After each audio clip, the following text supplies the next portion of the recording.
Well, week 12 just happened.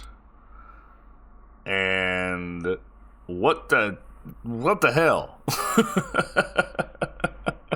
Did not go well for certain teams, including my own. But let's break it down, starting with Thursday night. The Browns like to beat teams that they probably have no business beating. Beating the Steelers on Thursday Night Football. Jameis Winston doing the damn thing. Defense looking good in big spots. The Steelers have given away games. They let the Ravens back into the division. Period. Championship teams cannot do that. Simply, they cannot do that. But the Browns have beaten the Steelers and the Ravens this year. Crazy. Of course, the Chiefs beat the Panthers on a last-second field goal because whatever. I don't even want to talk about it. The Panthers played very well. That's the most points the Panthers have scored in a game this season. And it was against the Chiefs. So take with that what you will. I'm not going to say the Chiefs are overrated or anything like that. They're two-time defending champs. And yeah, whatever. Of course the Chiefs won that game. I didn't mark it there, but the Vikings beat the Bears in a very close game. Caleb Williams, that might have been Caleb Williams' best game as a professional. He looked pretty good. But the one stat that matters, he hasn't gotten there yet, but the Bears are still rebuilding. They know that that's a process, and that's okay. The Vikings, man, these division games are weird. But the Vikings did what they had to do. They secured a win in overtime, and they ensured that they got that win. For some reason, the Texans allowed the Titans to look like a formidable offense and lost at home to the Titans. Somebody posted a graphic on X, Twitter, comparing CJ Stroud to Will Levis, and I was like, oh God, here we go. That's a bad loss. I'm not going to put it all on CJ Stroud, but quarterbacks get credit for wins and they get credit for losses. Ultimately, the narrative is it comes back to that position. So that's a bad loss. That's a bad loss for the Texans. The good part is they're in a terrible division, so they will find their way in the playoffs, but they want to right the ship before that. They want to make sure they're clicking on all cylinders before they get into the playoffs. So, the Lions win. This is becoming a habit for them. Odd to say, as someone my age who watched the Lions be terrible. Well, I watched the Barry Sanders years, and they were still terrible. They made the playoffs a couple times, but they couldn't put it all together. They couldn't help out one of the greatest running backs of all time, arguably the greatest running back of all time. And now they have two wonderful running backs, great receivers, and Jared Goff just clicking on all cylinders. I mean, just looking great.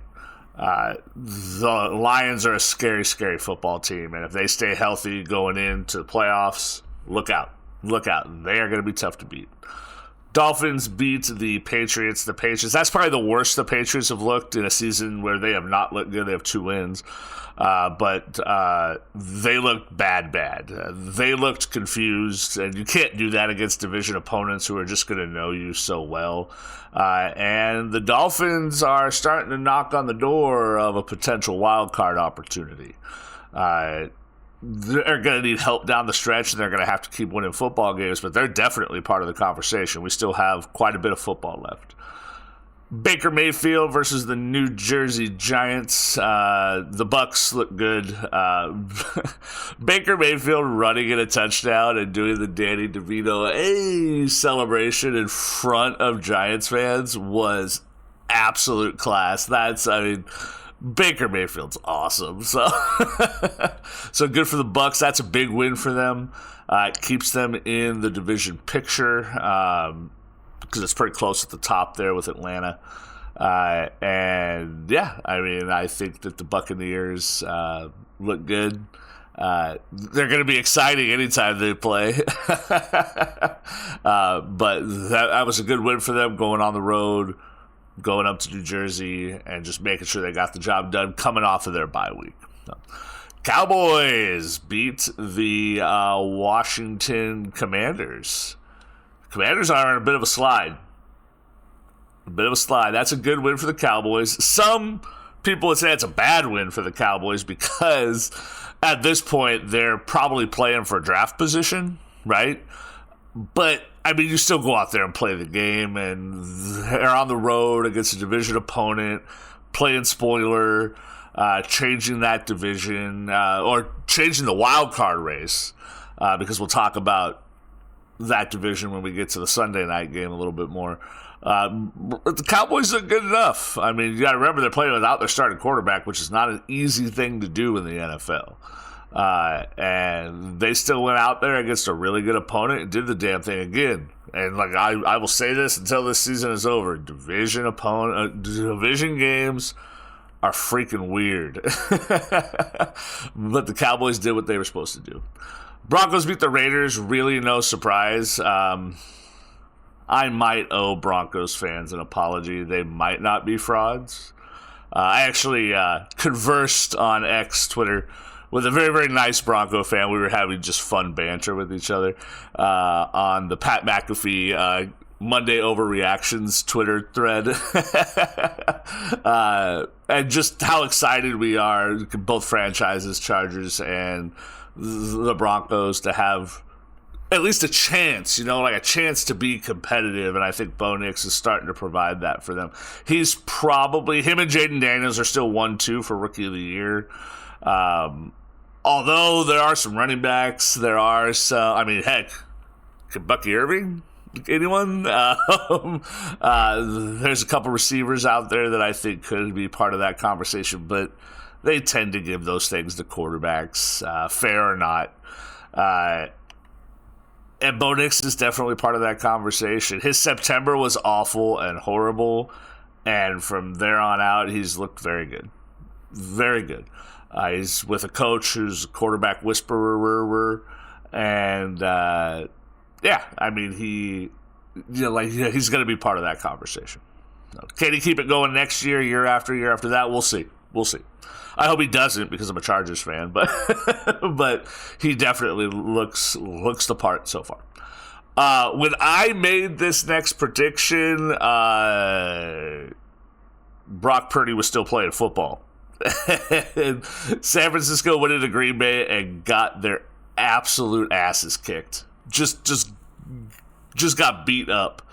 And somebody had said something in the media about, well, they didn't have their starting quarterback. Green Bay didn't have their starting quarterback and won 3 games. They didn't have Jordan Love earlier this season and won 3 football games. So that's still not an excuse. It's hard to play in the NFL without your starting quarterback, but you can't use that as an excuse when you're fighting for a playoff spot. And when you're trying to win a division.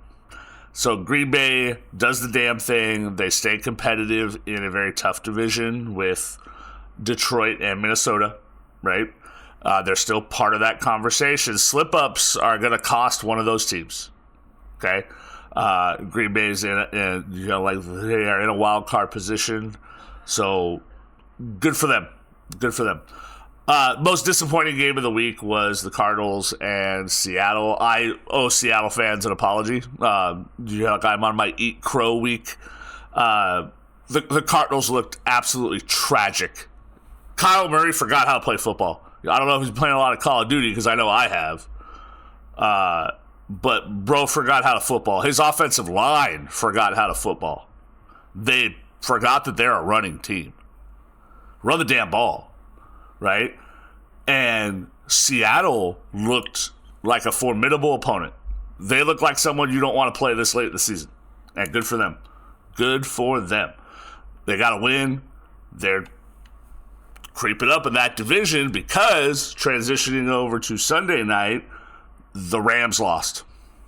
The Rams lost, and the Rams got beat up because the Eagles look, if the NFC Championship game ends up being the Lions versus the Eagles, they could score 200 points between the two teams, right?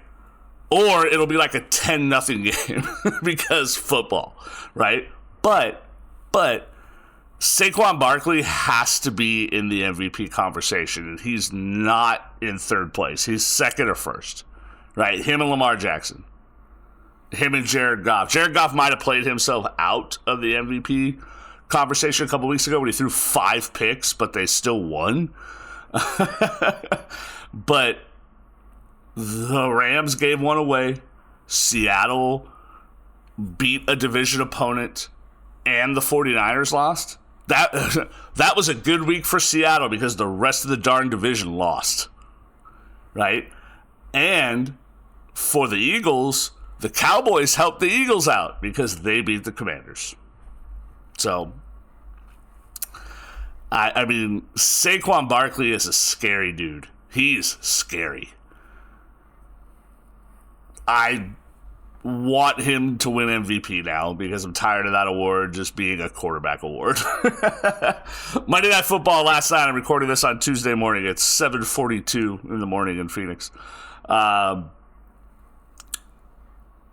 Chargers. Now look, yes, I picked them to win because I'm a homer. I'm going to pick them to win every week. Okay, I'm going to pick them to win against the Chiefs. The Chargers proved one thing, and there are no moral victories in the NFL. Okay, they lost this football game. The Ravens ran the ball down their throats, and Quentin Johnston was last year's Quentin Johnston. He had 4 drops. 4. Okay? Herbert looked okay. He got sacked a couple times. He overthrew a couple balls while he was under pressure, which you simply cannot do this late in the season, but he looked okay. Okay, still no picks, no turnovers.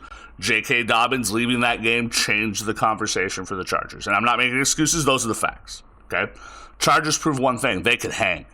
They could hang, right? They scored late to make that a 1-possession game. Didn't get the onside kick. They could hang. They did not get blown out in that football game, right? And that's not a victory. It shows that the Chargers could hang, okay? And if anyone said to me or to you, right, oh, the Chargers are going to be in a wild card spot at the end of week 12 this year, you would have laughed at them. Yeah, I would have laughed at them. Okay? So they proved they could hang, but they also showed everyone that they have work to do. Now let's talk about the Ravens. No more about the Chargers. Maybe. The Ravens got back to being a scary football team. They got back to their bread and butter, running the ball and then looking for deep shots down the field on play action. Zay Flowers looked fantastic. Bateman made a couple of really good catches. And they got Andrews involved at the tight end spot. Boom, boom, boom, boom, boom. It's a simple formula for them. Hand the ball off to King Henry.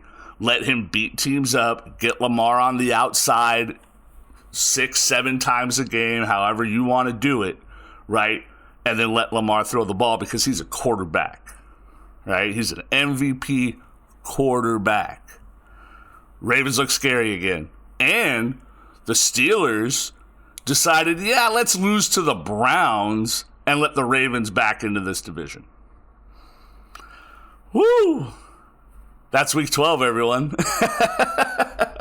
That's week 12. Crazy week. Crazy week of football. We got 3 Thanksgiving games coming up, which are terrible games. And then we get to watch the Chiefs absolutely demolish the Raiders on Black Friday. And then we have a full slate of football on Sunday.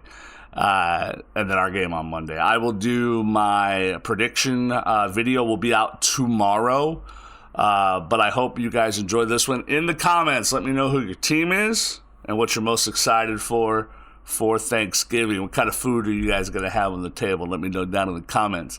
Make sure you guys like, subscribe, share, and I hope you guys enjoy these videos. Happy Thanksgiving, and I hope you guys have a good one.